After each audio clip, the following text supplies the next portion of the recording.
What is going on, you guys? Welcome back to the channel. Today I wanted to make a little updated video on the Trail Boss and the truck in the current state that it's at with all the mods that I've done to it. And I'm also going to throw in some of my camping gear.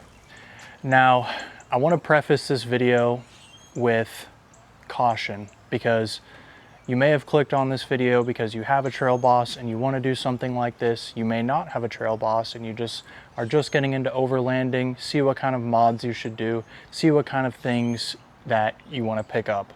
And I just want to say that overlanding is kind of blown out of the water these days. You have so many creators that are paid to make content, creators that are making content expecting to be paid or get reimbursed for something, and what you see on Instagram and YouTube is not real life. The majority of these things I found on Facebook Marketplace are got at a really good deal as far as camping goes, and you don't need anything like this to go out and have a good time. All you need is a vehicle, a $15 ground tent, a cooler, and you're good to go. If you are just getting into overlanding or think you may want to build an overland rig, go out, take your kids, take your family, go out by yourself, see what you need and build from there. I cannot stress enough, I see so many Instagram builds and creators nowadays that don't even go out and enjoy their rig or, you know, do anything overland related. Yes, now some do, but some of it is strictly literally just for Instagram or for YouTube. All right, enough yapping. Let's get into the video and I'll show you guys what I've done to the Colorado and the updated list. Alrighty, so we'll go ahead and work our way front to back, and some of these things are the same, some of them have changed. We'll go ahead and start. I have the 589 fabrication fog light brackets with the Baja Designs pods in them. The Baja Designs lights have held up great. Absolutely love these lights. They are extremely bright, and that was a user install error. This bracket is this little bolt there is missing, so don't. 589 makes great stuff. So absolutely love those lights. It's a shame that the Trail Boss doesn't really come with anything fog light related from the factory, but it is what it is. Up top, we still are rocking the last fit pods. These are still working great. And then I get questions all the time. This is the Midland Ghost antenna. It's a 3 decibel antenna. It connects to my GMRS radio inside of the truck to communicate with people on the trail. We'll go ahead and come back here in the front. I have the Victory 4x4 skid plate underneath of the truck for the engine and the steering rack skid plate. You can't see it, but it is there. I also have the 589 front engine skid stiffener. It's essentially a bracket that goes onto the factory mounting points and really beefs up the factory mounting points for your front skid plate. I also have behind that, let me see if I can get a good shot of it. I also have the Victory 4x4 engine skid, the transmission skid underneath of the truck. So that really hasn't changed, but what has changed underneath here is, you can't really see it that well, but I replaced this bracket with the 589 bracket. So I do have the 589 diff drop. So you can see right up here that billet aluminum piece, that is the front portion to the 589 diff drop, and this is the back portion of the 589 diff drop. And I explained this portion in my sway bar end link video, but what happens is if you end up buying some of those cheaper kits, they only come with the 2 front spacers and they don't drop the rear of your diff. And that's what you want dropped, to have a completely level diff. And what will happen is the bottom of your diff will actually rub the engine skid. So all those 589 parts completely corrected that, and the diff is sitting in a great spot. No more squeaks or no more binding.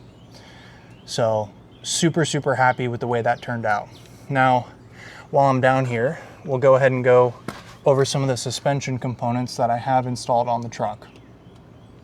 So you can see right there, I have the Eibach Pro Truck leveling kit. I am super impressed with this kit. Absolutely love the ride quality. The value you get for your money is amazing. I haven't even adjusted it at all, and I'm able to fit 35s with some trimming. If I add more weight to the front of the truck, like a bumper and a winch, I can go ahead and adjust the preload on the spring, and that will allow me to keep the same amount of ground clearance that I have now. Also, you can see I have the Icon Vehicle Dynamics upper control arm. That helps tremendously while on the trail with droop, and also corrects the steering geometry in the truck. You can also see I have the level up sway bar disconnect and extended sway bar. This allows you to disconnect the sway bar and run it on the trail with no sway bar. And then you can see on the right of the screen the little bracket that they provide in order to hang the sway bar up while you're on the trail, so the sway bar doesn't drop down. Also, I'd like to point out, look at that great CV angle axle while I'm down here. Perfect angle. The diff drop is doing its job. Now I think you can also see, I might have to go to the front of the truck to show you, I also have the Peak suspension sway bar relocation kit. And then in the front here, I am running the Level Up tie rod sleeves, which you can see right there. So that's it for the suspension setup on the truck. Now I'll go ahead and go over the wheel and tire. The wheel is the Nomad Sahara in matte black. It's a 17-inch wheel. Absolutely love this wheel. It looks so great on the truck and complements it so well. And then I'm running the Falcon Wild Peak AT3W. They don't manufacture this tire anymore. They have the AT4W, and I'll talk about that in a little bit as well when I go over my new spare tire that I just got. The size on these are a 315 70R17, and I don't want to hear, oh, that's not a true 35, it's a 315, yada yada. Just go type in the comments or be mad about someone else, bro, because it literally measures up the exact same. And most tire manufacturers, when they manufacture a 35, it doesn't actually measure up to 35, so go cry somewhere else. Okay, so I'm also running a second gen. This came off a second gen ZR2, the slider. Got that off Facebook Marketplace. Now we'll go ahead and make our way toward the rear of the vehicle. I'll just go over some of the suspension components that I have. We have the iBox shocks back here, and I also have a drop bracket kit for the rear end leaf pack, so that's going to drop the leaf pack down another inch. And then I also have the Deaver add-a-leaf installed, which has completely made the rear end super solid. Absolutely love the way the rear is sitting now. Absolutely great. All right, so now we'll kind of go over what's going on for the bed of the truck. I know I've said this in past videos. I actually won this RSI Smart Cap, the Evo Sport, in a giveaway from RSI. Extremely lucky. If I did not win this, trust me, I would still be running my bed rack or something else like that if I didn't have this cap. This cap has worked absolutely amazing. I love how it keeps everything in the inside of the truck dry. But don't go out there and spend, that amount of money on this if you're just getting into this. I highly recommend you look into our alternatives or start smaller, then you work your way up to something like this. I'm also running the 23-0 X2 Armadillo, or I think it's the X3, but I got this on Facebook Marketplace for a great deal, lightly used. I've used it a ton. Absolutely love this tent. Prior, I had a soft shell tent, and the canvas on it was getting really bad and was letting water inside of it.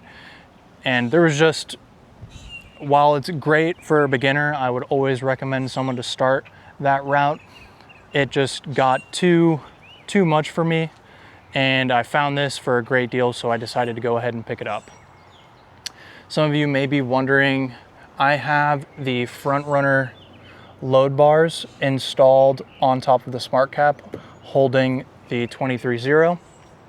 One thing I want to point out too is the straps that keep the 23.0 down kind of got a little faded in the sun. So I replaced them with these nice keeper straps, and honestly, they work way better. The Velcro is way stronger, and that's what is keeping the tent closed. Another great Facebook Marketplace find, I found this Rhino Rack Batwing 170-degree awning on Facebook Marketplace. Absolutely love it. Alrighty, so now we have the bed of the truck opened up. I'm going to go over a few of the items that I have in here. One is my Iceco VL60, another Facebook Marketplace find. Came with the fridge and the slider. Iceco does not actually manufacture this fridge anymore. I got it. It was probably 2 or 3 years old, pretty well used. I've put it through another 2 years of absolute abuse, and man, it is still chugging strong. I can't say enough good things about Iceco. If you're thinking about getting a fridge, get an Iceco. Now you may be asking, what is powering that fridge currently? This is an old video that I made. Go ahead and get this out of the way. But I have the Red Arc DC to DC charger. It's the 25 amp charger with a 100 amp hour lifetime battery inside of this battery box.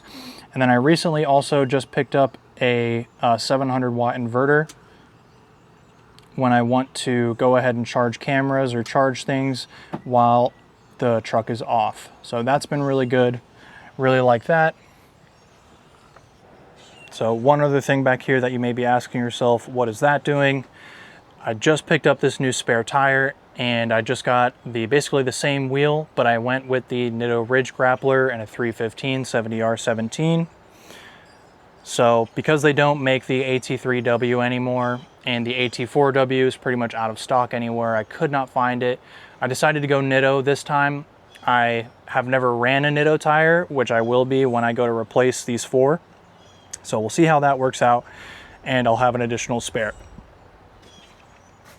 Some of the gear that I use when I am on the trail, I'll go ahead and put some B-roll in here, but this is the Fasterflate 4-link air down system and air up system. Absolutely love this. We have the Viair portable compressor, which I use to air up the tires. Just a basic Coleman camp chair. And then we have the Portal Outdoors folding table. I actually really like this table. It's awesome. Now, you can kind of tell by looking in the back of my truck here, all this gear gets significantly used. I actually use my stuff and put it through its paces, and I really like it. For showers and a place to go to the bathroom, I just use a basic Walmart privacy tent, and that is the bathroom. So I also keep some tools back there if I need them. Alrighty guys, so I'm going to quickly go over some of the items that I take with me when we're camping or on a long trip.